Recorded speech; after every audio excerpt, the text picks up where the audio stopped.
हाँ, स्टॉप कर दिया तुमने। हृदय में झनकार हो, प्रेम की बौछार हो, तेरी रहमत से ऐ भारती हम सबको विद्या का अधिकार हो। सर्वप्रथम माँ सरस्वती को मेरा सादर नमन और आप सभी जन को सादर प्रणाम। एक बार फिर हम सबके बीच हिंदी साहित्य के सुपरिचित हस्ताक्षर आचार्य संजीव वर्मा सलिल जी उपस्थित हैं। कलम के धनी आचार्य जी व्यक्तित्व नहीं अपितु संस्था है। आचार्य जी, आपका स्वागत है। नमस्कार, आप सबका बहुत बहुत स्वागत है आचार्य जी, स्वागत।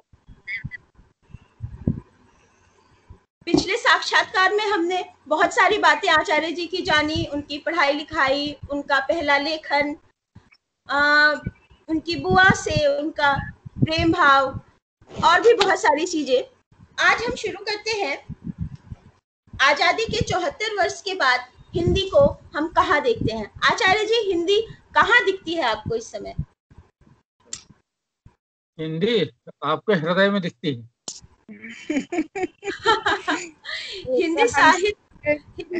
हिंदी साहित्य को कहाँ हम पाते हैं? साहित्य निरंतर नई नई ऊंचाइयां छू रहा है। हिंदी की एक कहावत है, घर का जोगी जोगड़ा आन गांव का सिद्ध। बिल्कुल सही बात है। इसलिए हिंदी भाषियों को हिंदी का महत्व कम समझ में आता है, लेकिन हिंदी निरंतर विकसित हो रही है। विश्व में 250 से अधिक विश्वविद्यालयों में भारत के बाहर हिंदी पढ़ाई जा रही है जी। और हर वर्ष कम से कम 4 से 5 विश्वविद्यालयों में हिंदी के विभाग खुल रहे हैं। जी। हिंदी का प्रताप इतना है कि उससे अंग्रेजी दाव बहुत परेशान है। जी। आचार्य जी, भारत सरकार की नई शिक्षा नीति के अनुसार सभी विद्यालयों में कक्षा 5वीं तक हिंदी में पढ़ाई होगी। इससे कितनी मदद मिलेगी हमारी हिंदी को और बच्चों को कितनी असुविधा होगी, इस पे प्रकाश डालिए। जब तक सरकारें भाषा में हस्तक्षेप करेंगी तो भाषा को कोई मदद नहीं मिलेगी, भाषा की प्रगति के राह में रोड़े अड़ेंगे। जी। भाषा कभी सचिवालय, मंत्रालय और न्यायालयों में पैदा नहीं होती। भाषा का जन्म खेत में होता है, खलिहान में होता है, आम लोगों के बीच में होता है। ये सरकार अगर भाषा विभाग ही खत्म कर दे, इस देश से भाषा का विवाद खत्म हो जाएगा। ये राजनीतिक नेताओं और अफसरों ने मिलकर हिंदी की राह में रोड़े हुए हैं और हमारी बोलियों को समाप्त होने की स्थिति में पहुंचा दिया है। जी। भारत की एक ही भाषा नीति होगी, भारत सरकार भाषा विभाग ही भंग कर दे, कहीं कोई हिंदी अधिकारी नहीं चाहिए, केवल जनता के लिए छोड़ दे, जनता अपने आप समस्या सुलझा लेगी। हिंदी जनभाषा है, हिंदी नेताओं की भाषा नहीं है, अफसरों की भाषा नहीं है, न्यायालय में हिंदी को अनुमति नहीं है, लेकिन देश के जनगण की भाषा है, इसलिए हिंदी का कोई हित कर नहीं सकता। जी। बच्चों में हिंदी पढ़ने के लिए रुचि खत्म होते जा रही है आचार्य जी, उसको जागृत करने के लिए क्या होना चाहिए? देखिए, 2 बातें हैं। एक तो आप माता हैं, आप अपने बच्चे से क्या चाहती हैं, वो हिंदी का विद्वान बने या ऐसी शिक्षा पाए जिससे वो बहुत ज्यादा पैसे कमाए। जी। हम बच्चों को मनी अर्निंग मशीन बनाना चाहते हैं, तो ऐसी जगह जाए जहां बहुत सारा पैसा कमाए। लक्ष्मी हो, सरस्वती हो या ना हो, इसकी चिंता नहीं। ये दोहरी जो हमारी सोच है कि मेरे घर में लक्ष्मी पैदा हो, मेरे पड़ोसी के घर में काली पैदा हो, यही सोच सारी समस्याओं की जड़ है। अगर हमको बच्चे को भाषा देनी है, भाषा बच्चों को केवल एक ही व्यक्ति दे सकता है, वो है बच्चे की माँ। जी। और वो माँ भाषा से बहुत संपन्न इसलिए होती है कि वो मायके से एक भाषा लेकर आती है और ससुराल में दूसरी भाषा के बीच में माँ अपना स्थान बनाती है। उसके पास 2 भाषाएं होती हैं, लेकिन बच्चे के पिता के पास एक ही भाषा रह जाती है। जी। माँ मायके और ससुराल दोनों की भाषा ग्रहण करती है, दोनों की संस्कृति ग्रहण करती है, दोनों की परंपरा ग्रहण करती है, लेकिन पिता एक ही परिवार में सीमित रहता है, वो ससुराल की भाषा या परंपरा या संस्कार ग्रहण नहीं कर पाता। जी। इसलिए भाषा को माताओं पर छोड़ दिया जाए तो हिंदी माता का अपने आप हित हो जाएगा। जी आचार्य। आचार्य जी, आपके रचनाओं में नर्मदा नदी के प्रति आपका खास लगाव देखा जाता है, इस पर कुछ हमें बताएं। नर्मदा नदी के सलील पे सब भी बहुत ज्यादा प्रभाव है जी। कि सलील के बिना तो नर्मदा का तो कोई महत्व ही नहीं। हाँ। हमारे यहाँ पंचमात्रका पूजन हम लोग करते हैं। ये पंचमात्रका कौन है? वॉल्यूम कम क्यों है? मेरी आवाज तो सुनाई दे रही है ना ठीक से? जी जी। तो पंचमात्रका में पहली तो हमारी जननी होती है, जिसके कोख से हम जन्म लेते हैं। दूसरी जन्मभूमि होती है। तीसरी भाषा होती है। चौथी गौ माता होती है। पांचवी वो नदी होती है जिसका पानी हम पीते हैं। ये पंच मातृकाएं हैं। मैं इन पांचों माताओं की पूजा करता हूँ। भाषा जो होती है वो सरस्वती से जुड़ती है, इसलिए सरस्वती माता की वंदना रोज करता हूँ। जी नर्मदा जो है साधना स्थली है। जी। ये कहा जाता है कि नर्मदा के तट पर साधना फलीभूत होती है, और उस साधना का जो नगरीकरण होता है वो गंगा के तट पर होता है। और ये बहुत हद तक सत्य है। पुराने जी। जितने ऋषि हुए हैं वो साधना करने के लिए गंगा के नर्मदा के तट पर आए हैं, और जब सिद्धि प्राप्त हो गई उन्होंने गंगा के तट पर जाकर राज दरबारों में यश और पैसा प्राप्त किया है। दूसरा एक कारण और है, सुषमा जी शायद जानती होंगी, नर्मदा विश्व की सबसे पुरानी नदी है। गमेटा घाट की जो चट्टानें हैं उनका कार्बनिक टेस्ट हो चुका है, वो 6 करोड़ साल पुरानी पाई गई हैं। लगभग उसी समय यहाँ पर एक डायनासोर घूमा करता था नर्मदा की घाटियों में, जिसका अच्छा। नाम था राजा सौरस नर्वटेंसिस। ओके। राजा सौरस नर्वटेंसिस जो था, आपको आश्चर्य होगा कि ये करीब 40 फुट ऊंचा था। जब वो इस घाटी में दौड़ा करते थे तो क्या दृश्य रहा होगा कि हम सोच सकते हैं। तो वो 40 फुट ऊंचा डायनासोर जो था वो शाकाहारी था। नर्मदा घाटी में उसके सैकड़ों अंडे मिले हैं, उसका पूरा स्केलेटन मिला है। अच्छा। जबकि अगर जो भूगोल के विद्यार्थी हैं उनके अनुसार हिमालय जो है वो बेबी माउंटेन है, क्योंकि हिमालय विश्व का सबसे कम पुराना पर्वत है, जो केवल 10 लाख से 12 लाख साल पहले बना है। हिमालय के बनने के बाद गंगा निकली। गंगा की उम्र अधिक से अधिक है तो 12 लाख साल, नर्मदा की उम्र है तो 6.5 करोड़ साल। ओहो। अब आप बताइए कि मुझे पहले नर्मदा का भक्त होना चाहिए कि गंगा का होना चाहिए? सही। सही कह रहे हैं जी। आचार्य जी, साहित्य की अभिव्यंजना में सोशल मीडिया का क्या योगदान है? मैंने देखा है आप बहुत टैक्सेवी हैं और करीब करीब सारी सोशल मीडिया पे आपकी रचनाएं हैं और आप प्रस्तुत होते रहते हैं, तो कितना महत्व है आज के जमाने में? साहित्य के दो पक्ष हैं। एक तो साहित्य का पठन का पक्ष है। पठन के पक्ष में मुझे ऐसा लगता है कि किताब का स्थान कोई ले नहीं सकता। तकनीक कितनी भी विकसित हो जाए, किताब के साथ जो एक आत्मीयता होती है आपकी, ये एक पुस्तक आप खरीदते हैं, पढ़ते हैं, उसमें पन्ने मोड़ते हैं या उसमें पेंसिल से निशान लगाते हैं, और पुस्तक गुम जाए तो आप दुखी होते हैं। लेकिन अगर आप अंतरजाल पर पढ़ रहे हैं, चाहे व्हाट्सएप हो या हमारी मुख्य हो फेसबुक, या आपका भाव हो चिट्ठा, उसमें आपको पढ़ने का वो आनंद नहीं मिलता। जी। पुस्तक को आप सिरहाने रख के सो सकते हैं, पुस्तक को आप अपने कलेजे से लगा सकते हैं, लेकिन आप जी। फेसबुक कलेजे से नहीं लगा सकते। पुस्तक का स्थान तो कोई नहीं ले सकता। तो पाठन के स्तर पर सबसे पहली पुस्तक है। लेकिन ये भी सही है कि हम हर पुस्तक नहीं खरीद सकते, नहीं और खरीद हर सकते। पुस्तक हमारे पास नहीं हो सकती। ये जो हमारा अंतर्जाल का माध्यम है, इसके माध्यम से हमको वो पुस्तकें मिल जाती हैं जो जी। हमारे पास ना हो। दूसरा जो पक्ष आता है साहित्य का, वो आता है लिखने से। जी। लिखने में भी कलम और कागज जो है उसके सहारे जब आप लिखते हैं तो आप बहुत कुछ सुधार सकते हैं, बदल सकते हैं। लेकिन अंतरजाल पे आपने लिखकर एक बार रख दिया, वो सार्वजनिक संपत्ति होगी, दोबारा आप उसको सुधार नहीं पाते। पर सोशल मीडिया के द्वारा पहुंच बहुत दूर तक हो गई है सबकी। हाँ, इससे दो चीजें हैं। बरगद के क्या है कि उसकी जड़ें बहुत मजबूत हैं। पतंग की खासियत क्या है कि वो आसमान में बहुत ऊपर चली जाती है, जहाँ बरगद भी नहीं जा सकता। दोनों की अपनी विशेषता, कोई किसी से कम नहीं है, दोनों एक दूसरे के पूरक हैं।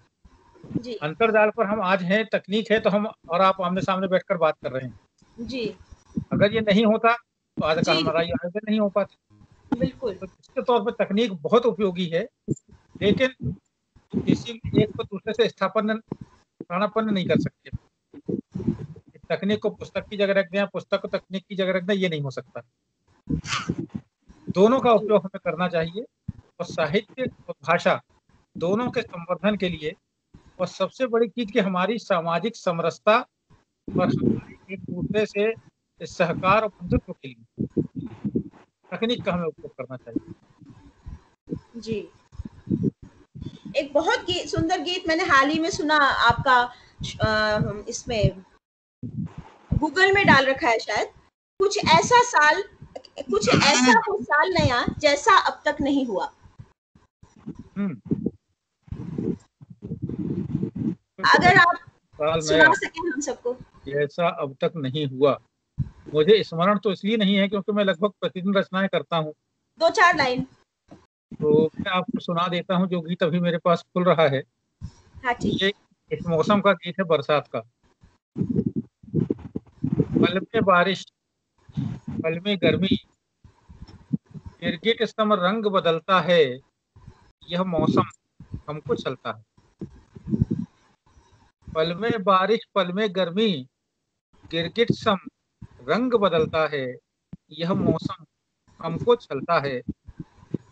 खुशियों के ख्वाब दिखाता है, खुशियों के ख्वाब दिखाता है, बहलाता है, भरमाता है, कमसिन कलियों की चाह जगा, सौ कांटे चुभा खिजाता है, अपना होकर भी छाती पर, अपना होकर भी छाती पर बेरहम टालसम डलता है, यह मौसम हमको चलता है। जब एक हाथ में कुछ देता, बारिश तो देती है, लेकिन बाढ़ आती तो भी देती है। जब एक हाथ में कुछ देता, दूसरे हाथ से ले लेता। जब एक हाथ से कुछ देता, दूसरे हाथ से ले लेता। अधिकार न दे, कर्तव्य निभा, कह यश ले अपयश दे देता। जनहित का सूर्य बिना उगे, जनहित का सूर्य बिना उगे, क्यों कौन बताए ढलता है, यह मौसम हमको चलता है। गर्दिश में नहीं सितारे हैं। हम कहते हैं जब कोई तकलीफ हो कि हमारे सितारे गर्दिश में हैं, तो सितारे तो अपनी जगह जी होते हैं, उन्हें क्या गर्दिश में होना है।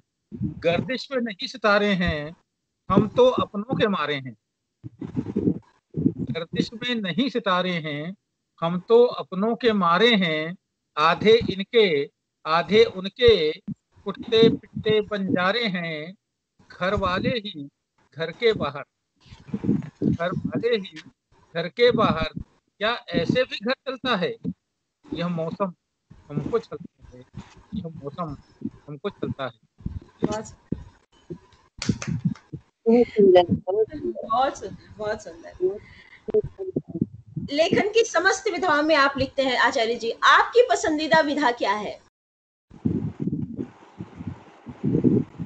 ये कितना पसंद है। जैसे आपके दो बच्चे हों, उनमें से पूछा जाए कि कौन सा एक बच्चा आपको अधिक पसंद है, तो क्या कहेंगे? फिर भी सबका एक एक होता है।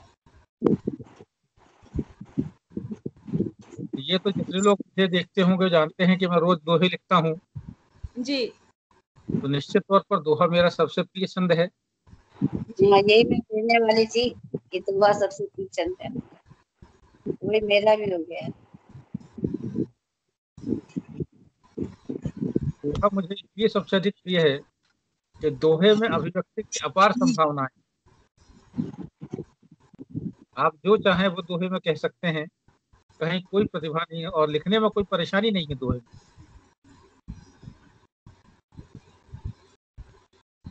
संतोष जी आजकल दोहा सच्चाई की तैयारी कर रही हैं।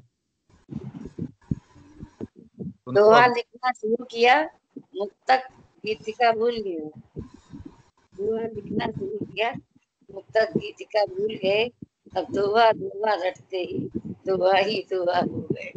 ये कुछ बहुत दोहे अच्छा। आपको सुनाते हैं, इन दोहों में आपको यमक का आनंद भी मिलेगा। चरखा तेरी विरासत, गांधीवादी चरखा चलाते रहे हैं। चरखा तेरी विरासत, आ चर खातू देश। चरखा तेरी विरासत, आ चर खातू देश। किस्सा जल्दी खत्म कर, रहे न कोई शेष। जी। नट से करतब देख कर, नट से करतब देख कर, राधा पूछे मौन। नट से करतब देख कर, राधा पूछे मौन। नट मत, नटवर नट कहाँ। नट मत, नटवर नट कहाँ, कसे बता कब कौन। नट के आपको 4-5 अर्थ एक ही दोहे में मिलेंगे। जी। नट से करतब देख कर, राधा पूछे मौन। नट मत, नटवर नट कहाँ, कसे बता कब कौन। और देख देख कर शकुन तला, देख देख कर शकुन तला, गुझिया पापड़ आज। देख देख कर शकुन तला, गुझिया पापड़ आज। शकुन तला दुष्यंत ने, हुआ प्रेम का राज। और एक दोहा और देखें। पल कर पल भर भूल मत, पल कर पल भर भूल मत, पालक का एहसान। पल कर पल भर भूल मत, पालक का एहसान। पालक सम हर आएगा, प्रभु का पा वरदान। तो ये दोहे हैं जिसमें आपने यमक का भी आनंद लिया। जी आचार्य जी। आचार्य जी, आपका संस्मरण नेह नर्मदा धार महादेवी वर्मा जी से संबंधित है। हम्म। उसमें आपने बताया कि आप सब मतलब पहली बार उनसे कैसे मिले और फिर क्या आपके बीच में वार्तालाप हुआ। कुछ हमें ऐसे भी बताइए जो ना लिखा हो उसमें। देखिए, संस्मरणों का तो अथाह समुद्र है। कब क्या स्मरण आ जाए और कब क्या स्मरण ना आए, जी। पर निर्भर करती है बहुत सारी बातें। जी। एक संस्मरण शायद उसमें एक बात जो उसमें नहीं है। बुआ जी को एक समय राजेंद्र बाबू ने अपने घर पर बुलाया। जी। राजेंद्र बाबू यानी डॉक्टर राजेंद्र प्रसाद, जो भारत के प्रथम राष्ट्रपति थे। हाँ जी, हाँ जी। और जब वो राष्ट्रपति बने तो बुआ जी बहुत प्रसन्न हुई और उनसे मिलने के लिए गई। जी। वहां भेंट जिया से भी हुई, क्योंकि उनके पारिवारिक संबंध थे, जिया को जानती थी। जिया यानी राजेंद्र बाबू की पत्नी। ओके। और वो इतनी सहज महिला थी, ग्रामीण महिला थी, कि जब उनसे बुआ जी ने पूछा कि भौजी यहाँ क्या हाल चाल, आप तो खुश हो, इतने बड़े महल में आ गई, हाँ। देश के राजा बन गए। तो बोली, बीबी जी और तो सब कुछ ठीक है, यहाँ अच्छा सूपा नहीं मिलता। अच्छा। यानी वो राष्ट्रपति की पत्नी होने के बाद भी अपना जी। अनाज का उपयोग करती थी, उसको खुद फटकती थी। जी। जी। आपके नेताओं की तामझाम के साथ इसकी तुलना करिएगा। तो बोले, सही। बीबी जी अगली बार आओ तो सूपा लेती आना। जी। जी। तो महादेवी जी जब अगली बार गई तो वो 6 सूपे ले गई साथ में, ओह। जिसमें उनको अभाव ना पड़े लंबे समय तक, अब फिर दोबारा कब जाना होगा। हाँ, सही। तो सूपा देखकर वो बहुत प्रसन्न हुई कि चलो अच्छा हुआ सूपे आ गए तो मेरा काम हो हाँ। जाएगा। हाँ। दोनों जाके अपने चौके में बैठकर बातचीत कर रही थी। हम्म। राजेंद्र बाबू कहीं व्यस्त होंगे अपने काम में। कुछ देर बाद लौटे तो जब आए तो पता लगा महादेवी जी आई हैं, तो वो गए चौके में मिलने के लिए, कैसी हो क्या है। तो वहां कहीं जिया ने कह दिया कि देखिए, बीबी जी तो आई हैं, हमारे लिए सूपा लाई हैं। हम्म। अब आगे की कहानी जो है वो बड़ी खतरनाक है। अच्छा।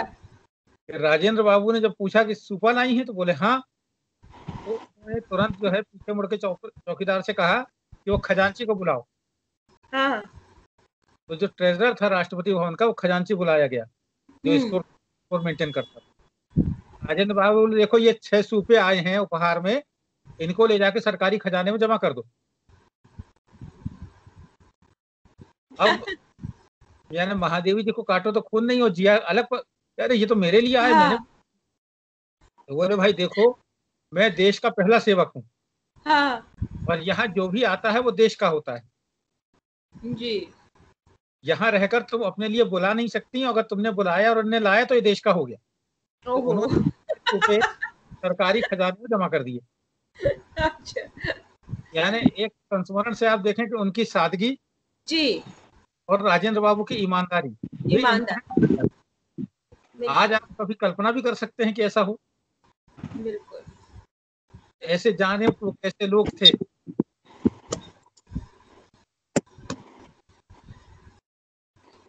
मैंने बहुत जगह आपको सुना आचार्य जी, हम्म। मुझे ऐसे लगता है माखन लाल चतुर्वेदी जी से आपका गहरा नाता, या कहिए कि गहरा प्रेम है, किसी न किसी तरह आप उनको एडमायर करते हैं। दादा की जहां तक बात है, देखिए हिंदी में 2 लोग हैं, एक दद्दा है और एक दादा है। जी। शायद आप लोग जानते हो। दद्दा है मैथिली शरण गुप्त, ओके। और दादा है माखनलाल चतुर्वेदी। माखन लाल चतुर्वेदी जी। तो दद्दा का अपना एक स्थान है, क्योंकि दद्दा की पंचवटी बहुत लंबे समय तक मैंने पढ़ी है, मेरे पाठ्य पुस्तक में थी खंडकाव्य। और उस समय मुझे वो पंचवटी जिसके 60 पद हैं पूरी स्मरण थी, 1-2 पद तो आज भी स्मरण है। चारु जी। चंद्र की चंचल किरणें खेल रही थी जलथल में। तो उसको भूलने का तो कोई प्रश्न नहीं है। और दूसरा दादा जो जी। है, दादा इसलिए बहुत प्रिय हैं कि दादा, शायद कम लोगों को मालूम हो कि दादा पहले सशस्त्र क्रांतिकारी भी रहे हैं। जी। उनको कवि के रूप में तो लोग जानते हैं। अपने, जिसको टीन एज कहते हैं, कॉलेज के दिनों में मैं भारत के क्रांतिकारियों का साहित्य काफी कुछ पढ़ता रहा हूँ। सरदार भगत सिंह हो, जी। चंद्रशेखर आजाद हो, बटुकेश्वर दत्त हो, बिस्मिल्लाह खां हो, शर्मा हो, यशपाल हो, इन सबको मैंने पढ़ा है। जी। और बहुत सारा क्रांतिकारी जी। साहित्य भी मेरे पास है। माखन दादा जी। इसलिए प्रिय होते थे, मुझे तोड़ लेना वनमाली, उस पथ पर तुम देना फेंक, मातृभूमि हित शीश चढ़ाने, जिस पथ जाए वीर अनेक। ये रचना हमने कई बार शालेय स्तर पर स्कूल में सुनाकर पढ़ी। जी। तो माखन दादा इसलिए बहुत प्रिय थे। और उनका एक रचना थी, उसमें उन्होंने गंगा और हिमालय को लेकर लिखा था। अगम जी। निकाधिराज मत रोको बिटिया अब ससुराल चली। यह भी हमारी पाठ्य पुस्तक निर्झरणी में थी। और उसमें हिमालय की परिकल्पना एक पिता के रूप में की गई है, मानवीकरण किया गया है। और उनकी जी। बिटिया जो है वो पिता होकर अपनी प्रियतम से मिलने, सागर से मिलने कहती है। तो वो कविता जो थी माखन दादा की बहुत प्रिय थी। और उस समय तो मुझे पूरी याद थी, अब तो एक ही 2 पंक्तियां याद रह गई।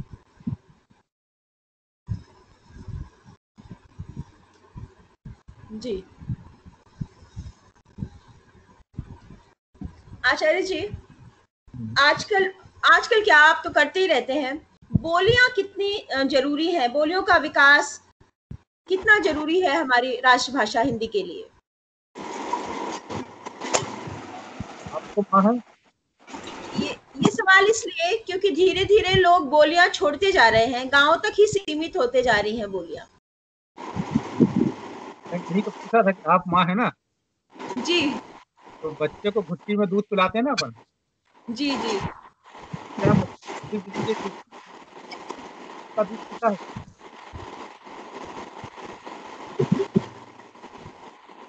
आवाज क्यों नहीं आ बहुत, रही? घुट्टी में जो पिलाते हैं वो बहुत आवश्यक जी। है, बच्चे का विकास होता है। बच्चा जीवन भर माँ का दूध नहीं रह सकता। समझ नहीं आ रहा, बात समझ हाँ, नहीं आ रही। आवाज नहीं आ रही ठीक से। जिनके माइक खुले हुए हों वो लोग अपने अपने माइक बंद कर दें, केवल 2 ही लोगों के माइक खुले रहें तो आवाज साफ आएगी। हम्म। किसी तीसरे चौथे का माइक खुला होगा तो उसके कमरे की आवाज भी यहाँ डिस्टर्ब म्यूट करेगी, करना। है ना। तो मैं ये कह रहा था कि जी। हर चीज उम्र के अनुसार होती है। जैसे बच्चे को माँ का दूध बहुत जरूरी है, उससे उसका विकास होता है, जी। लेकिन जी। जीवन भर बच्चा माँ का दूध पीकर नहीं रह सकता। जी। इस तरह बोली जो है, बोली हमारी माँ है। जी, उस बोली से हमारा जो शब्द ग्रहण की सामर्थ्य है वो बोली से जल्दी बढ़ती है। लेकिन जब हम विकसित होगा, जितना ज्ञान का विकास होगा, तब हमको बोली जी, छोड़कर भाषा की तरफ बढ़ना पड़ेगा, क्योंकि वो पूरा ज्ञान विज्ञान बोली में नहीं है। चाहे नहीं, वो बुंदेली हो, चाहे बघेली हो, या मालवी हो, या निमाड़ी हो, या ब्रज हो, या अवधी हो, या भोजपुरी हो। हमको अपने आसपास के परिवेश को जानने के लिए, अपने लोगों को समझने के लिए, भावनाओं को समझने के लिए बोली सीखना चाहिए और बोली को अपनाना चाहिए। लेकिन अगर मुझे इंजीनियरिंग पढ़ना है तो मैं बुंदेली में कैसे पढ़ूंगा? नहीं बोलूँगा, बिल्कुल। किसी को मेडिकल में पढ़ना है तो मेडिकल साइंस को आप अवधि में तो नहीं पढ़ सकते हैं ना। जी, तो बोली और भाषा दोनों एक दूसरे की पूरक हैं। बोलियां जड़ें हैं, भाषा वटवृक्ष है। हमको जी, बोली में से, जैसे जड़ से हम जीवन सत्व ग्रहण करता है पेड़, तो बोलियों से हम रस ग्रहण करें, जीवन के प्रति लगाव ग्रहण करें, और तब भाषा के माध्यम से आकाश पर छाएं। जी, बोली और भाषा एक सिक्के के दो पहलू हैं, इनमें कोई अंतर विरोध नहीं। जी, जी। शिक्षा नीति पे आते हैं आचार्य जी। हम्म, अभी फिर कुछ चेंजेस हुए हैं बच्चों के जो इंजीनियरिंग में जा रहे हैं, जेई मेंस, एडवांस। चूंकि हम्म। शिक्षक दिवस है कल, तो आप आपका क्या मत है इस मामले में कि किस तरह का होना चाहिए? क्योंकि मैं देखती हूँ मेरा बड़ा बेटा 12th में है। ये हम्म। साल तो खैर हम बच गए। अदरवाइज रिजल्ट आने के पहले बहुत से प्राइवेट कॉलेजेस जेई मेंस होने के बावजूद अपना अलग अलग एग्जाम्स लेते हैं, काउंसलिंग कराते हैं और काफी अच्छे से लूट करते हैं। और पेरेंट्स इनसिक्योरिटी की वजह से वहां पे अपने बच्चे को एडमिशन दिलाते हैं कि एक सीट एटलीस्ट हमारे पास हो जाएगी। ये काफी मतलब जो शिक्षा है काफी व्यापार की तरफ चला जा रहा है। स्कूलों में भी इस कोरोना के समय में भी स्कूल को जब गवर्नमेंट ने बोला सिर्फ आप ट्यूशन फीस लीजिए, उसके बावजूद स्कूलों ने सारे जितना भी उनका फीस है उन्होंने ट्यूशन फीस में डाल दिया हम्म। और शो करते हैं कि हम सिर्फ ट्यूशन फीस ले रहे हैं, जबकि ट्रांसपोर्ट के अलावा स्कूल सारी फीस बच्चों से ले रहे हैं। तो ये जो व्यापार की तरफ जा रहा, आज हर पैसे वाला आदमी एक स्कूल बनाना चाहता है, स्कूल खोलना चाहता है। इस पर क्या वो है आपका? वीणा जी, मैं सरकारी स्कूल में पढ़ा हूँ, जी, जिसमें हम लोगों को बैठने की टाटपट्टी भी नहीं मिलती थी, तो हम लोग अपने घर से आसन लेकर जाते थे। जी, अपनी कक्षा में झाड़ू लगाते थे। एक एक बच्चे की ड्यूटी लगती थी कि इस दिन ये लगाएगा, इस दिन ये लगाएगा। तो हमें अपने स्कूल में, अपनी कक्षा में खुद झाड़ू लगानी होती थी। स्कूल के परिसर में हमको 10 बाई 10 का एक भूखंड मिल जाता था, 4 बच्चों को, कि जी, आप इसमें से कंकर बीन के निकालिए, जी, उसके हमने भी किया है। उसके अंदर बीज बोइए, उसके जी, अंदर पौधा कैसे विकसित होता है उसको देखिए। तो ये जो मॉन्टेसरी सिस्टम था पढ़ने का, या जो गांधी जी का बुनियादी शिक्षा प्रणाली थी, ये बच्चे को जमीन से जोड़ती जी, है और उसका मानसिक शारीरिक विकास करती है। लेकिन हम अपने बच्चों को केवल बाबू साहब बनाना चाहते हैं ना, किसान तो नहीं बनाना चाहते। कठिनाई हमारे देश में यह है कि हमारे जीवन मूल्यों में श्रम की प्रतिष्ठा नहीं है, और श्रम जी, के साथ तकनीक जुड़ती है। हम में से हर एक अपने बच्चे को अफसर बनाना चाहता है, क्योंकि वहां 2 नंबर की कमाई होती है। और हमारी जो शिक्षा प्रणाली है, ये भारत सरकार ने ही बर्बाद की हुई। अगर सरकार शिक्षा प्रणाली में एकल प्रणाली शुरू कर दे, जी, या शिक्षा में सारे स्कूल प्राइवेट हो, सरकारी स्कूल खत्म कर दे, जी, या केवल सरकारी स्कूल हो, प्राइवेट स्कूल खत्म कर दे, जी। तो शिक्षा से भ्रष्टाचार।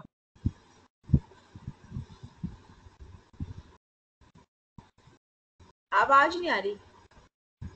आचार्य जी आपका फोन म्यूट है, म्यूट है।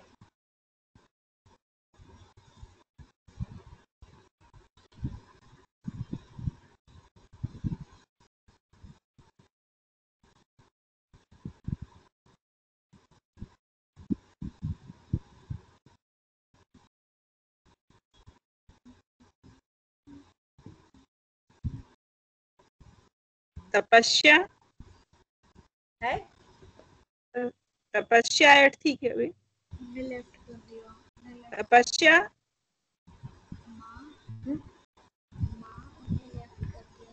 हाँ वाच आगे आप चालू हुआ क्या? हाँ जी तो मैं ये कह रहा था ये जो दो तरह की जो प्रणाली है शिक्षा की, यही सारे की सारी गड़बड़ी की जड़ है। जी अगर कोई एक प्रणाली हो, या तो सब स्कूल सरकारी हो या सब स्कूल निजी हो, तो हर व्यक्ति का बच्चा उन्हीं स्कूलों में पढ़ेगा, जी और तब ये समस्या खत्म हो जाएगी। क्योंकि जब आप प्राइवेट स्कूल बना देते हैं तो उन्होंने धंधा करने के लिए स्कूल खोला ना, वो कोई समाज सेवी तो है नहीं, ना शिक्षा भी है, उन्हें शिक्षा से कोई मतलब नहीं है, उनको तो केवल पैसा कमाना है, तो वो पैसा कमा रहे हैं। सुनाई आचार्य जी दिख नहीं रहे, आवाज हाँ। सुनाई। कैमरा बंद। मेरी ओर से कैमरा भी ऑन है, और गड़बड़ कहाँ हो रही है पता नहीं। बसंत जी जुड़ गए। नमस्कार जी, नमस्कार। नमस्कार। नमस्कार। नमस्कार सर, दौड़ते दौड़ते आए हैं ऑफिस से अभी। क्या बात है, आप आए बाहर आई। बहुत लेट आए। अरे लेट नहीं है। बहुत लेट हो गया। आइए, लेकिन आप आइए, स्वागत। सवाल करेंगे आचार्य जी से।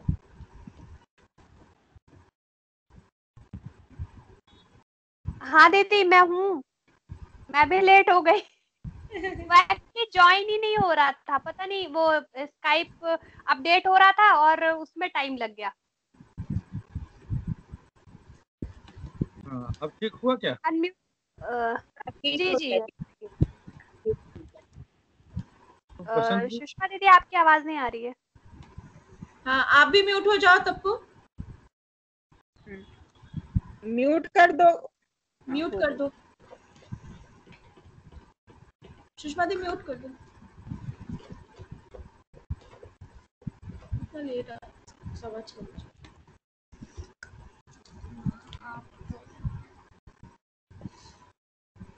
तो वीणा जी, हम लोग जो शिक्षा पद्धति पर चर्चा कर रहे थे, जी सारी गड़बड़ी की जड़ जो है ये दोहरी शिक्षा प्रणाली है।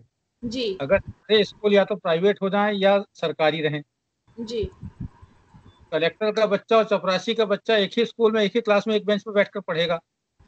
बट आचार्य जी संभव नहीं है, कुछ ऐसा जो पॉसिबल हो। सब कुछ संभव है। सबसे पहली बात है, जहाँ चाह वहाँ राह। दुनिया के किसी भी जगह ऐसी इस तरह की व्यवस्था नहीं है जो भारत में है। आचार्य जी मार काट मच जाएगी। कुछ नहीं होने वाला है। जिस दिन सरकार ये कर देगी, केवल थोड़ा सा हल्ला गुल्ला शोरगुल होगा, टीवी बहुत चैनल होगा। पे होंगी, और उसके बाद सब लोग लाइन पे आ जाएंगे। बच्चे एक ऐसा वो है जिन पे पेरेंट्स बिल्कुल कॉम्प्रोमाइज नहीं करते आजकल। ये पेरेंट्स की कमजोरी है ना, लेकिन जब विकल्प ही नहीं रहेगा, सारे स्कूल सरकारी हो जाएंगे, तो आपको सरकारी स्कूल भेजना ही पड़ेगा। और जब कलेक्टर का स्कूल सरकारी स्कूल में जाएगा, तो सरकारी शिक्षिका को पढ़ाना भी पड़ेगा। जी, ये वही हो गया सरकारी अस्पताल और प्राइवेट हॉस्पिटल्स। आप ये देखिए, दिल्ली में केजरीवाल ने किया ना, सरकारी स्कूलों को इतना बेहतर कर दिया ना, बिल्कुल प्राइवेट स्कूल से बच्चे निकाल के सरकारी में पहुंचाए जा रहे हैं। बिल्कुल पहुंचाए जा रहे हैं, और रिजल्ट प्राइवेट से बहुत अच्छा है वहां का। मैं यही तो कह रहा हूँ कि वही वही जो है, हमेशा से मैं यही कहता हूँ कि सारे स्कूलों को, पूरी शिक्षा को सरकारी कर दो, हर स्कूल जी कॉलेज सरकारी होगा, प्राइवेट लोगों को वहां से बाहर निकाल दो, जी और उनकी गुणवत्ता इतनी अच्छी कर दो कि आदमी विदेश जाना भूल जाए, विदेश की जगह देश में रहकर पढ़ाए। जी। टीचर्स दुखी हैं, काम करना पड़ रहा है, पर खुश हैं कि काम कर रहे हैं। कुछ इसलिए भी है क्योंकि उनको यश मिल रहा है ना। जी जी अच्छा परीक्षा, देखिए शिक्षक अंततः जिस तरह माँ की भावना होती है, उसी तरह शिक्षक की भावना होती है। जी तो जब बच्चा अच्छे परिणाम लाता है, तो जितनी खुशी माँ को होती है, उतनी खुशी शिक्षक को भी होती है। शिक्षक को भी होती है, बिल्कुल। जी बसंत जी का नवगीत संग्रह आए तो जितनी वो खुश होते हैं, उतना मैं खुश होता हूँ। संतोष जी की किताब आती है तो जितनी खुशी उनको होती है, उतनी खुशी मुझे भी होती है। बिल्कुल, पढ़कर हमें भी हो रही है। तो इसीलिए ये जो भावना है शिक्षक की, कोई भी शिक्षक मेहनत करने से नहीं भागेगा। जी जी बिल्कुल।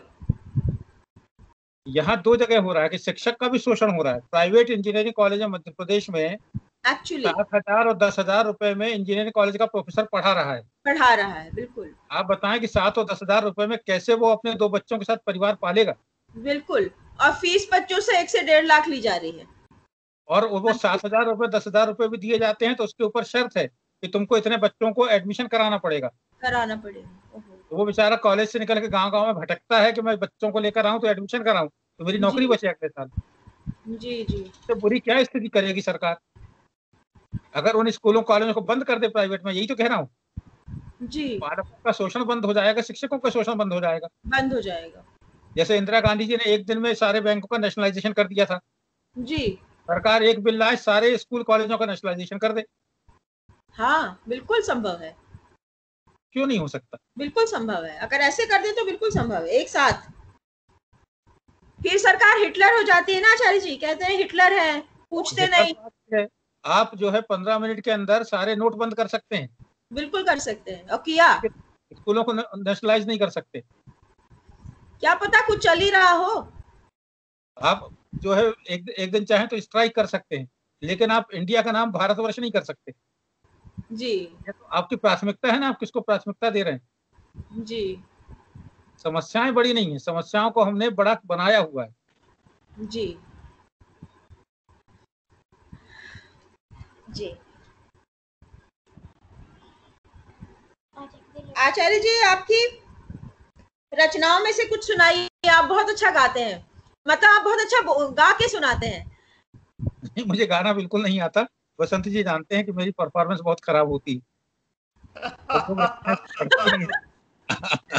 बहुत बढ़िया, बहुत बढ़िया। फिर भी आचार्य जी, सदी मैं तो ये चाहूंगा कि आप सब लोग एक एक रचना सुनाएं, उसके बाद समय बचे तो फिर मैं हाजिर हूँ। शुरुआत बसंती जी से ही की जाए। बसंती जी का कोई हाँ जी, बढ़िया बिल्कुल बिल्कुल। भूतिया से भेंट हो। आचार्य जी, ऐसा कहाँ बताया था? हम तो सुनने के लिए श्रोता के रूप में बैठे हुए हैं इधर। तोता को भी तो कुछ कहना ही पड़ता है ना।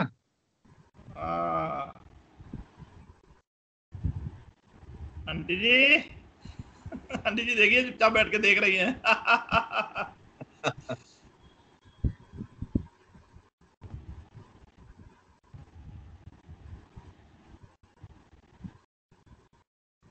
चार पांच ही लोग जुड़े हैं क्या इसमें अभी? कम दिख रहे हैं हमें। नहीं, स्काइप में असल में लोग अभी कन्वीनियंट नहीं है, स्काइप में धीरे धीरे जुड़ेंगे। नहीं, गूगल मीट क्यों नहीं किया हम लोगों ने? रिकॉर्ड नहीं कर पा रहे थे, और हम सोच रहे थे एक बार आचार्य जी का इंटरव्यू रिकॉर्ड करें। अच्छा अच्छा। हाँ, एक्चुअली गूगल मीट ज्यादा बेटर था, मुझे लग रहा है।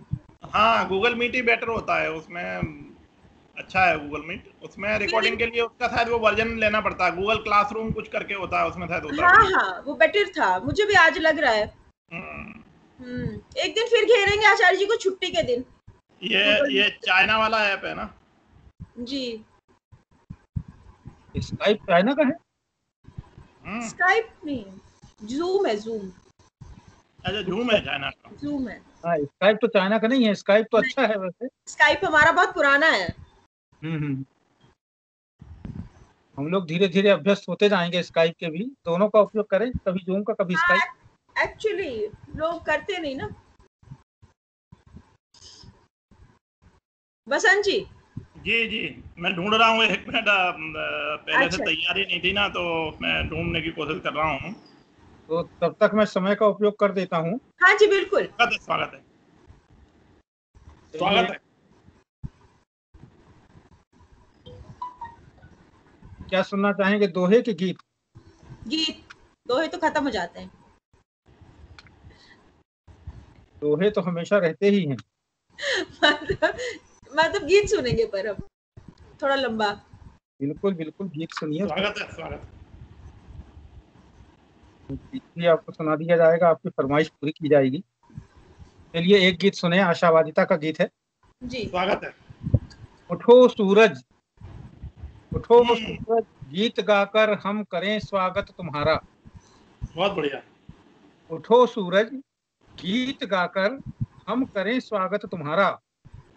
सुहासों ने हौसलों से की लड़ाई मगर हारे।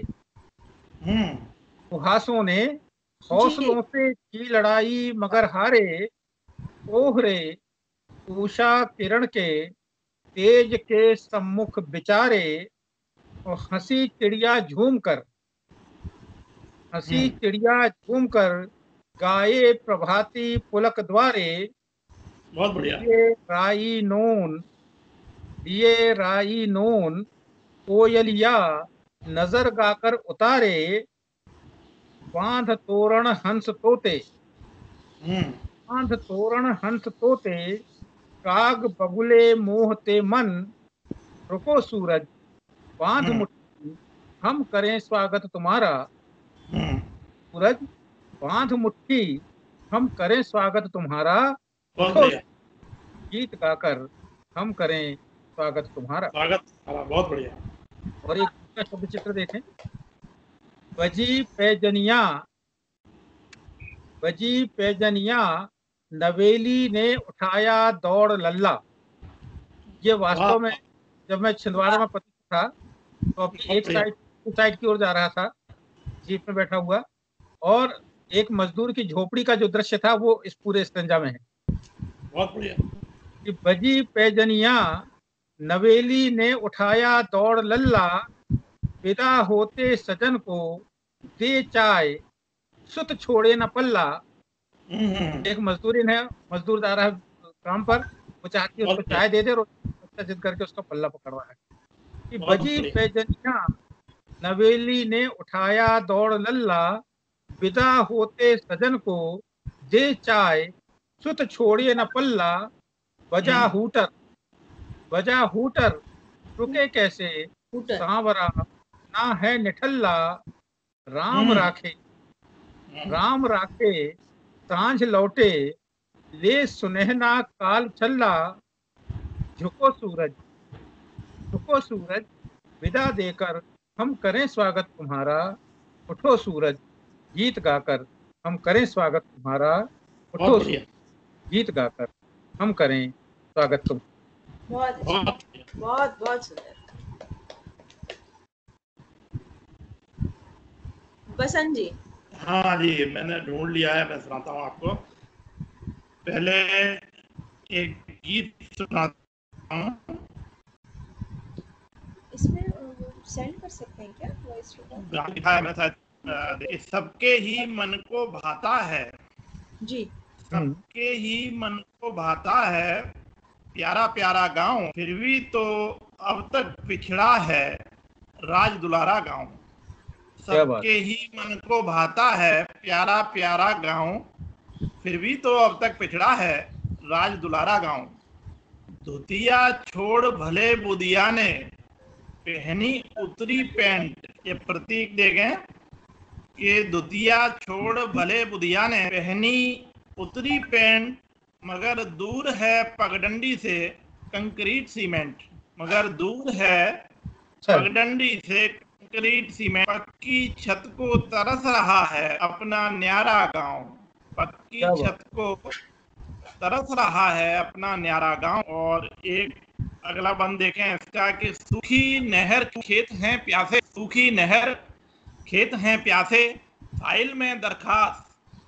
सूखी नहर खेत हैं प्यासे, फाइल में दरखास्त, लेकिन आंगन में पटेल के हरी मखमली घास।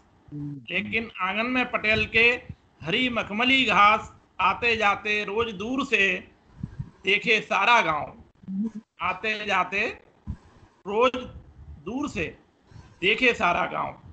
बढ़िया, बहुत बढ़िया, बहुत बढ़िया। एक चित्र और देखें कि विद्यालय का भवन बना है। विद्यालय का भवन बना है जैसे तैसे एक। विद्यालय का भवन बना है जैसे तैसे एक, दीपक लेकर ढूंढा लेकिन मिला न शिक्षक नेक। दीपक लेकर ढूंढा लेकिन मिला न शिक्षक नेक। क्या बात। लगा रहा है पढ़ो बढ़ो का, लगा रहा है पढ़ो बढ़ो का, केवल नारा गांव। लगा रहा है पढ़ो बढ़ो का, केवल नारा गांव। और अंतिम बंद है इस गीत का कि भाईचारा बेमिसाल है। भाईचारा बेमिसाल है, साथ राम शमशेर। अन्न दूध की कमी नहीं है, चारा मिलता ढेर। भाईचारा बेमिसाल है, साथ राम शमशेर, अन्न दूध की कमी नहीं है, चारा मिलता ढेर फिर भी सिसक रहा कोने में, है बेचारा गांव फिर क्या भी बात। सिसक रहा कोने में, है बेचारा गांव। चारा गाँव, क्या भाईचारा बढ़िया। भी है, चारा भी है, लेकिन गांव बेचारा है। बहुत बढ़िया। बहुत बढ़िया। बसंत जी एक और बताए। हाँ, एक गजल मैं सुना देता हूँ। जी एक गजल देखें कि जिंदगी ही जिंदगी को अजनबी कहने लगी, जिंदगी ही जिंदगी को अजनबी कहने लगी, अनकही हर बात मुझसे, अनकही हर बात मुझसे जिंदगी कहने लगी। वाह। जिंदगी ही जिंदगी को अजनबी कहने लगी, अनकही हर बात मुझसे जिंदगी कहने लगी, तेल बाती जल गया सब, तेल बाती जल गया सब, तब उसे आई समझ, तेल बाती जल गया सब, तब उसे आई समझ, थी तुम्ही से जिंदगी ये रोशनी कहने लगी, बहुत थी तुम्ही से जिंदगी ये रोशनी कहने लगी, अब न मैं चल पाऊंगी राह में बंधन बहुत, अब न मैं चल पाऊंगी है राह में बंधन बहुत, पास खुद आओ समंदर से नदी कहने लगी, पास खुद आओ समंदर से नदी कहने लगी, और कीमती है जिंदगी तू घर से बाहर मत निकल, कीमती है जिंदगी तू घर से बाहर मत निकल, हर जगह मासूम से आवारगी कहने लगी।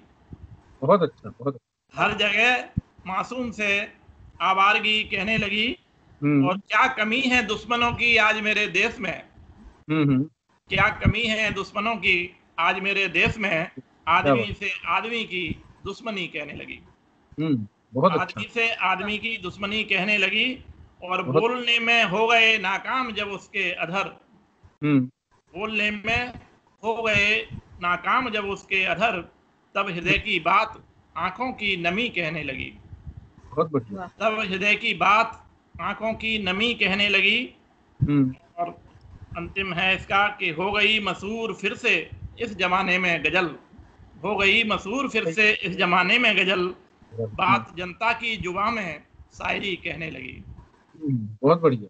बात जनता की जुबान में शायरी कहने लगी। बहुत अच्छा, बहुत बढ़िया, बहुत बढ़िया। आचार्य जी, साहित्यकार जब लिखता है, चाहे कविता जो भी कुछ भी है, हम सब शायद अभियान से जुड़े हुए लोग हैं, सबको जरूरत होती है तारीफ की, प्रोत्साहन की, और आपने पटल पर बंद कर दिया। नहीं, बंद नहीं किया है, इसका जवाब मैं दे देता हूँ। अच्छा। संकोच करेंगे देने में, इसका जवाब मैं दे देता हूँ। अभी जो अच्छी रचनाएं पटल पर आती हैं, उनका जवाब हम मतलब जो भी पसंद आती है, प्राइवेटली एक ऑप्शन होता है उसमें, रिप्लाई प्राइवेटली, उससे जो लिखने वाला है उसको बहुत आनंद आता है कि उसको पर्सनल मैसेज आया उसमें। हाँ, पर हर बार संभव नहीं है ना। नहीं, कुछ नहीं करना है उसमें, सिंपल उसको क्लिक करना है और उसके ऊपर रिप्लाई प्राइवेटली कर करके आपको भेज देना है। हाँ, मैंने किया था आपको। आचार्य जी को भी भेजा, आचार्य जी की जो रचना पसंद आई हमने आचार्य जी को भी प्राइवेटली भेजा। क्यों आचार्य जी? बिल्कुल, बहुत आसान है। आपका जहाँ रचना आती है उसके ऊपर आपका एक नंबर आता है, टेलीफोन नंबर जी, उस नंबर पर क्लिक कर दीजिए। तो पर पटल पर आचार्य जी, पटल पर जब आती है, मैं तो लिखती नहीं, बाकी लिखते हैं सब, तो एक समरसता बनी रहती है, एक प्यार सा माहौल रहता है उस ग्रुप में। उसी से लोगों को शिकायत हो गई, इनकी रचनाओं को 10 लाइक मिल गए, मेरी रचना को एक भी लाइक नहीं मिला, तो अब मैं क्या करूं? पर्सनल पर एक और प्रॉब्लम है। अब मैंने रचना पढ़ी 11 बजे या रात के 11:30 बजे, ठीक है, अब वो 11:30 बजे मैं उनको डिस्टर्ब नहीं कर सकती ना, सुबह तक वो बात कहीं और कुछ और आ गया, फिर कहीं और चली गई। आप तो अपना मैसेज डाल दीजिए, वो सवेरे उठ के पढ़ लेंगे, उसमें डिस्टर्बेंस क्या होना है? वो होता है, पढ़ते हैं सुबह, मैं भी बहुत सारे मैसेज बहुत देर बाद पढ़ता हूँ, सभी लोग पढ़ते हैं, पढ़ते जरूर है, लेकिन उसको नहीं, पढ़ते जरूर है, लेकिन हर उसका प्रतिक्रिया पर्सनल पे किसी भी समय देना, ग्रुप में तो किसी भी समय आप दे दो। नहीं, वहां भी दे दीजिए आप, कोई कष्ट थोड़ी है। किसी को उसमें- जगाता होता है सर जी। इसमें यही हो रहा है कि वो प्रतिक्रिया, आचार्य जी ने जो बताया, आचार्य जी का दर्द जो है वो ये है कि कुछ लोगों को प्रतिक्रिया नहीं मिल रही है, उसके कारण उदास हो रहे हैं, कुछ को हाँ आ, हाँ, या ये कुछ किसी ने मैं कह दिया तो उससे नाराज हो गया, तो ये दोनों चीजों का हल वही लगा।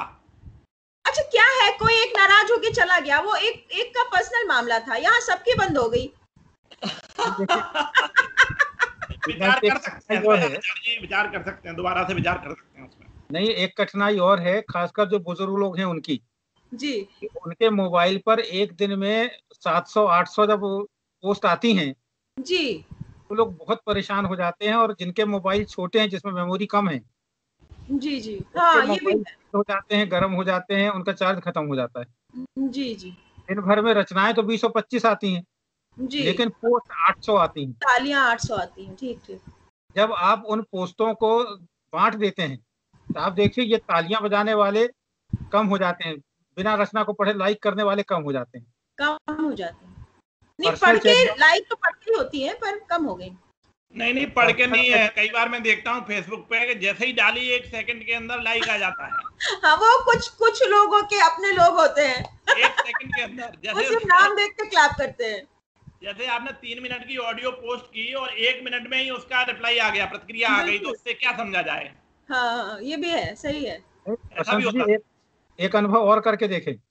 आपकी हाँ। रचना पे मान लीजिए औसत 10 लाइक मिलते हैं आपको, जी आप अपना प्रोफाइल फोटो निकाल के और किसी खूबसूरत लड़की का प्रोफाइल फोटो लगा दीजिए, आपकी लाइक जो है 10 से बढ़ के 100 हो जाएंगे।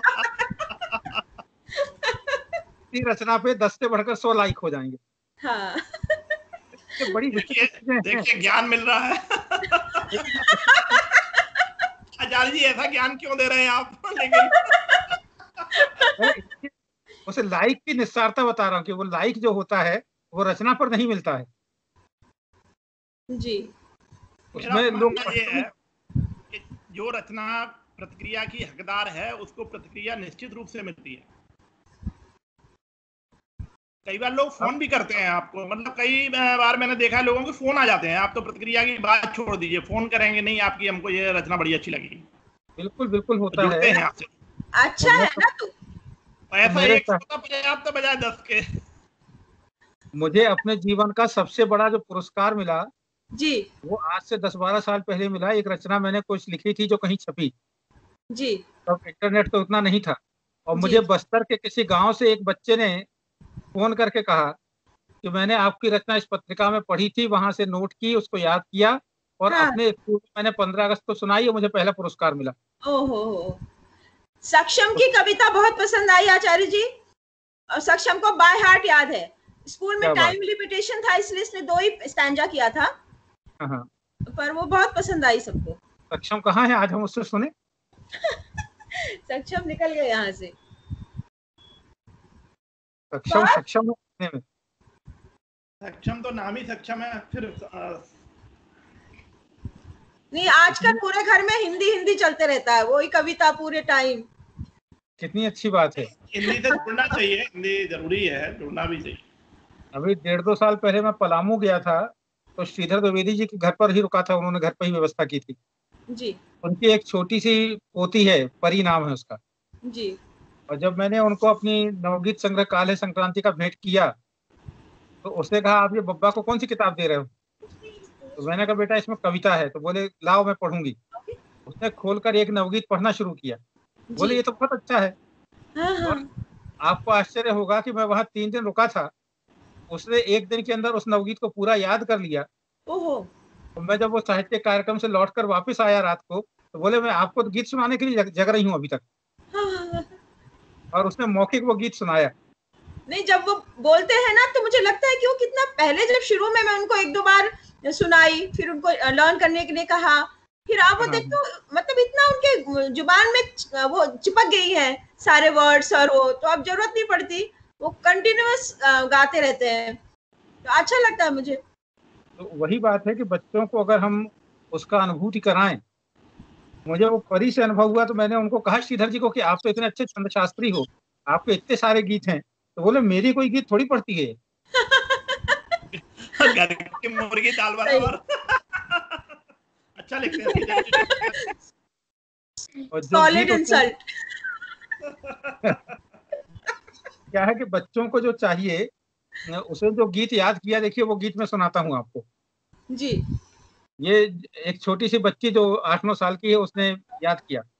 जी सूरज बबुआ चल स्कूल, सूरज बबुआ चल स्कूल, धरती माँ की मीठी लोरी, सुनकर मस्ती खूब करी। धरती माँ की मीठी लोरी, सुनकर मस्ती खूब करी। बहन उषा को गिरा दिया तो पिता गगन से डांट पड़ी। और धूप बुआ ने लपक छुपाया, धूप बुआ ने लपक छुपाया, पछुआ लाई बस्ता फूल। सूरज बबुआ चल स्कूल, सूरज बबुआ चल स्कूल। और जय गणेश कह पाटी पूजन, पकड़ कलम लिख ओम। जय गणेश कह पाटी पूजन, पकड़ कलम लिख ओम। पैर पटक रो मत मुस्का कर, देख रहे भूव्योम। वाह, कन्ना गोटी पिट्टू कैरम, कन्ना गोटी पिट्टू कैरम, मैडम पूर्णिमा के संग हंसकर झूला झूल। सूरज बबुआ चल स्कूल, सूरज बबुआ चल स्कूल। और अंतिम बंद है। हाँ जी। चिड़िया साथ फुदकती जाती, चिड़िया साथ फुदकती जाती, कोयल से शिशु गीत सुनो। इकनी एक सिखाता तोता, अनार का याद रखो। संध्या पतंग उड़ा, संध्या पतंग उड़ा तिल लड़ुआ, खा पर सबक न भूल। सूरज बबुआ चल स्कूल, सूरज बबुआ चल स्कूल। बढ़िया, बहुत बहुत बढ़िया। बहुत बढ़िया। बच्चों को उनके अनुकूल कुछ मिलेगा तो वो उसको जरूर। एक्चुअली जी, आप सबको कुछ सवाल करने आचार्य जी से। आज सुषमा क्यों बहुत चुप है? सुषमा दी, संतोष दीदी, नहीं है शायद।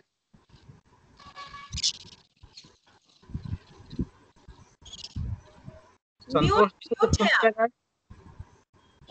संतोष दीदी म्यूट है आप। हाँ? संतोष जी आपको माइक बंद है, उसको खोल लीजिए। माइक बंद है। अब आई आवाज? हाँ हाँ, आप आई आई। आई। देखिए अब हमने आप आचार्य एक्टिव जी जा रहे हैं। क्या करें जी? सुनाइए, मैं कुछ कह सुनाइए संतोष जी। आप कुछ पूछना चाहते हैं आचार्य जी से? हमने पूछ लिया। अच्छा, आपने पूछ लिया। पूछ लिया, सुना दीजिए, आप दोहे सुना दीजिए 2-4। हाँ, फिर आप कुछ सुनाइए हमें। नहीं नहीं, इस समय हम तो श्रोता हैं, श्रोता है।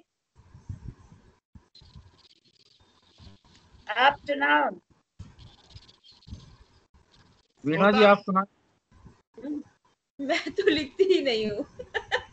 मुझे लिखना नहीं आता अभी, मैं सीख रही हूँ।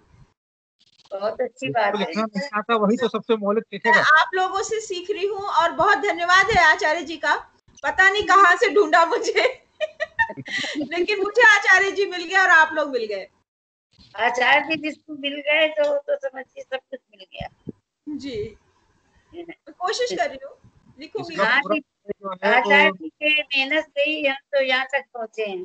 जी और सारा श्रेय आचार्य जी को, ये दुआ का तो जो कुछ भी है।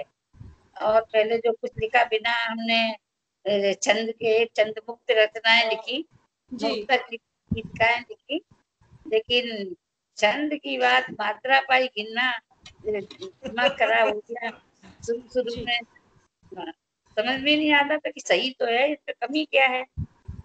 अभी भी कमी तो अभी भी है, जाने कब खत्म होगी कमी, पे ही हो जाती है। नहीं, और अच्छा अच्छा लिखते हैं आप। सुषमा दी कुछ पूछेंगे?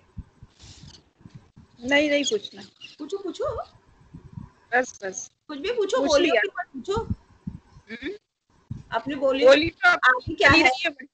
आगे क्या करेंगे? सुषमा जी आगे आगे का की योजना बताइए। निमाड़ी पर्व के बाद क्या करने वाली हैं? मालवी पर्व सर, मालवी बोली पे अगली अगली बोली मालवीय बोली लेनी है और उसकी तैयारी शुरू हो गई है। इतनी अच्छी बात है। जी, निमाड़ी बोली बहुत बहुत सक्सेसफुल रही, बहुत हाँ, बहुत आनंद पर्व आनंद वास्तव में बहुत अच्छा रहा। हाँ, बहुत अच्छे लोगों से परिचय हुआ। बहुत बढ़िया था, मैं कुछ समय तक रहा था उसमें, उसके बाद फिर वो दूसरा कार्यक्रम था, जी बहुत अच्छा कार्यक्रम रहा निमाड़ी वाला भी। हाँ, अभी भी वो डाल रहे हैं कुछ न कुछ और बहुत सुंदर है सब कुछ। काफी कुछ समझ में आ जाती है, समझ में तो आ नहीं जाती भी है, आती देखना है। मुश्किल है। हाँ, समझ में तो नहीं, थोड़ी डिफिकल्ट तो है बोली। और कल मेरी बात हुई सुरेश पटेल जी से, जो हाँ। मालवी बोली के नरहरि पटेल जी के सुपुत्र हैं।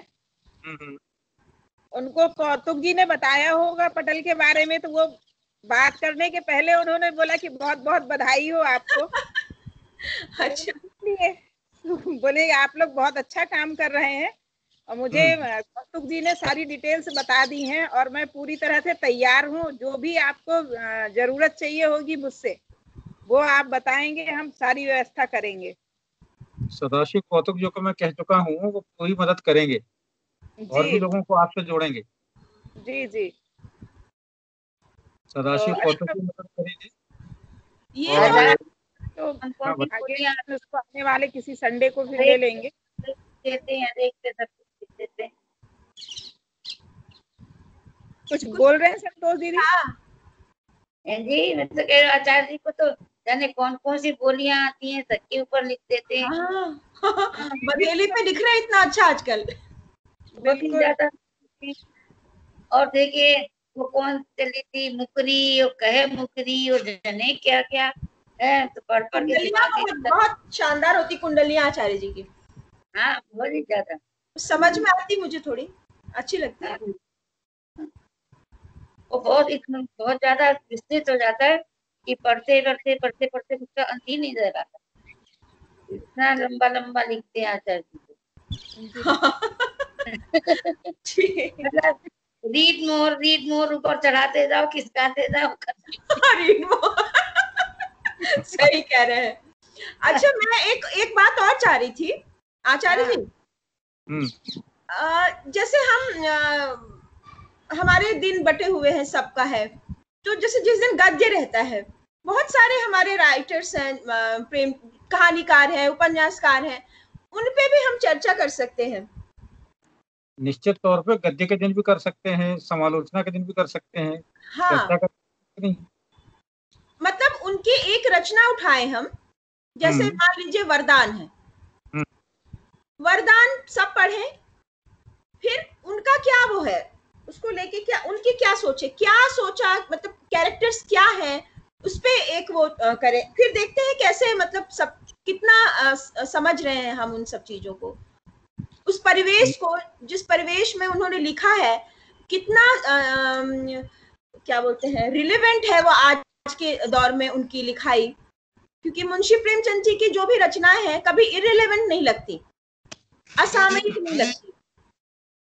निश्चित तौर पे जो कालजयी रचनाएं हैं उन पर भी चर्चा हो सकती है और अभी जो कंटेम्प्रेरी राइटिंग चल रही है उन जी पर भी चर्चा हो सकती है। जी अभी मेरे पास देखिए पिछले हफ्ते में आई हैं किताबें, ये डॉक्टर रमेश चंद्र खरे की किताबें हैं जो अभी कल मेरे पास आई, ओके व्यक्तित्व से झांकते व्यक्तित्व। जी इसमें उन्होंने साहित्यकारों के बारे में लिखा है अपने संस्मरण।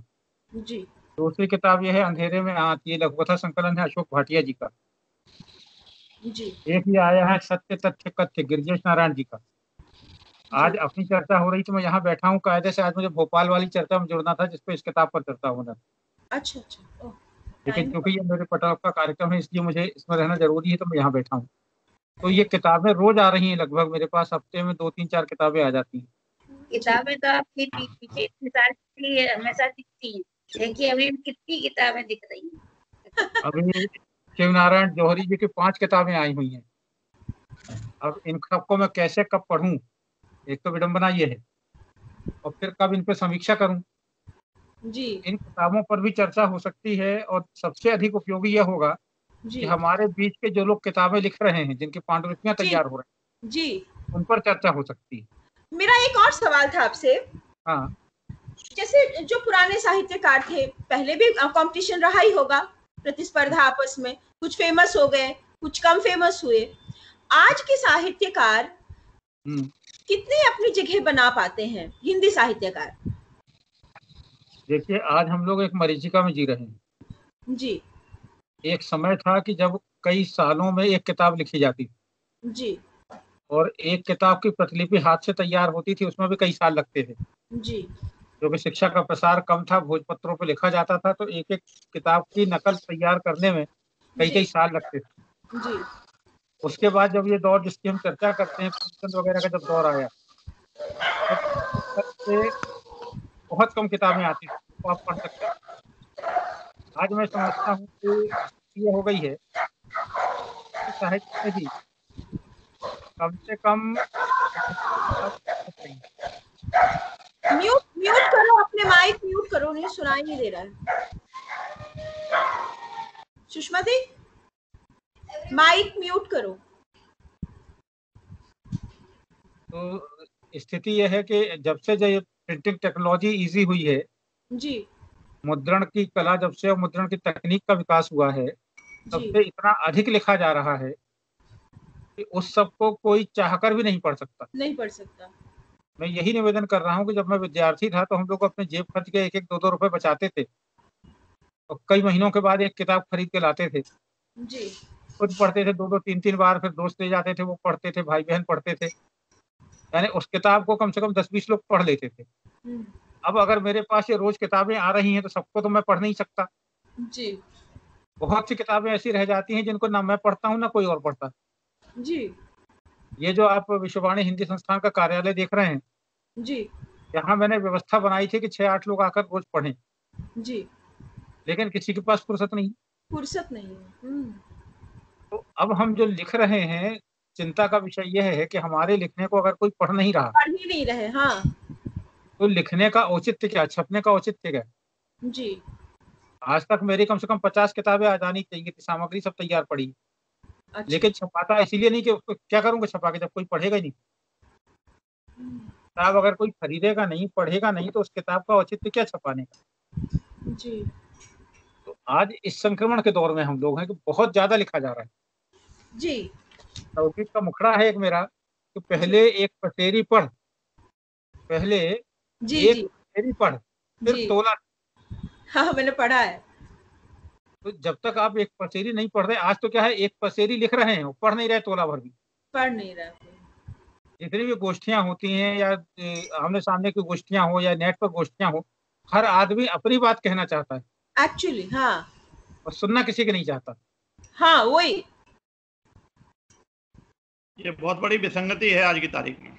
बिल्कुल। दूरदर्शन की बहसों में आपको बड़े बड़े नेता यही इसी स्थिति में मिलेंगे, कोई किसी को बोलने नहीं देना चाह रहा। जी अपने में ही लगे हैं सब। ये मेरा सौभाग्य है कि आप लोगों ने मेरी बोलती बंद नहीं की है। हम बोलती बंद करेंगे तो हम कुछ है ही नहीं। नहीं तो म्यूट कर देते आपको है।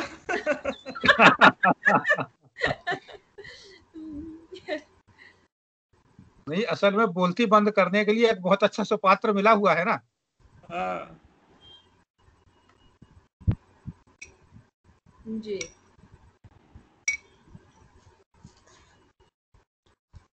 समय बहुत हो गया है। जी जी आगे का फिर कभी अगली बार। जी जी बिल्कुल। आचार्य जी बहुत बहुत धन्यवाद, आपने इतना कीमती समय हमें दिया, हमें सुना, अपनी भी सुनाई। बसंत जी, संतोष दीदी, सुषमा दीदी, तप्पू, जो भी ज्वाइन किए सबको बहुत बहुत धन्यवाद, सबका आभार। नमस्कार। Thank you welcome.